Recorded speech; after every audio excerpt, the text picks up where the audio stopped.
Okay, so here's what we're going to do. Haman's plot to destroy the Jews. After these things, Ahasuerus promoted Haman, the son of Hammedatha, the Agagite, and advanced him and set his seat above all the princes who were with him. And all the king's servants who were within the king's gate bowed and paid homage to Haman, for so the king had commanded concerning him. But Mordecai would not bow or pay homage. Then the king's servants who were within the king's gate said to Mordecai, "Why do you transgress the king's command?"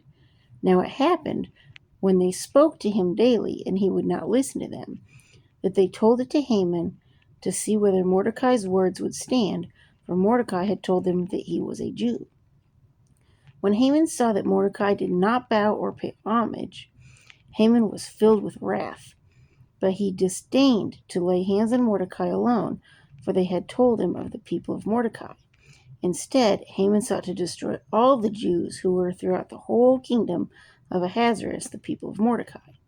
In the first month, which is in the month of Nisan, in the 12th year of King Ahasuerus, they set that is the lot, before Haman to determine the day and the month until it fell on the 12th month, which is the month of Adar.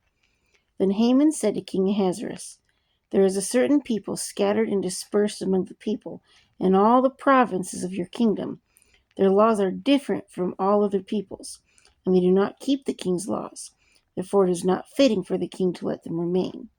If it pleases the king, let a decree be written that they be destroyed, and I will pay 10,000 talents of silver into the hands of those who do the work, to bring it into the king's treasuries."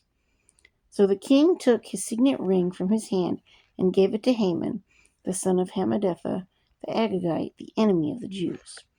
And the king said to Haman, "The money and the people are given to you. Do with them as seems good to you." Then the king's scribes were called on the 13th day of the first month, and a decree was written according to all that Haman commanded, to the king's satraps, to the governors who were over each province, to the officials of all people, to every province according to its script, and every people in their language.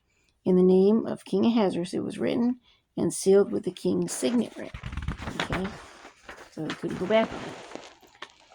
And the letters were sent by couriers into all the king's provinces to destroy, to kill, and to annihilate all the Jews, both young and old, little children and women, in one day, on the 13th day of the 12th month, which is the month of Adar, and to plunder their possessions. A copy of the document was to be issued as law in every province, being published for all people, that they should be ready for that day.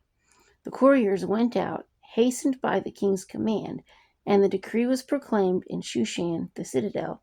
So the king and Haman sat down to drink, but the city of Shushan was perplexed. So they're worried, going, great, now here we go, we're going to die.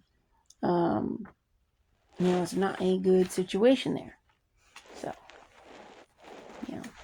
and look at what's going on even today against the Jews. Just, it's really kind of sad. It really is. So, anyway, subscribe and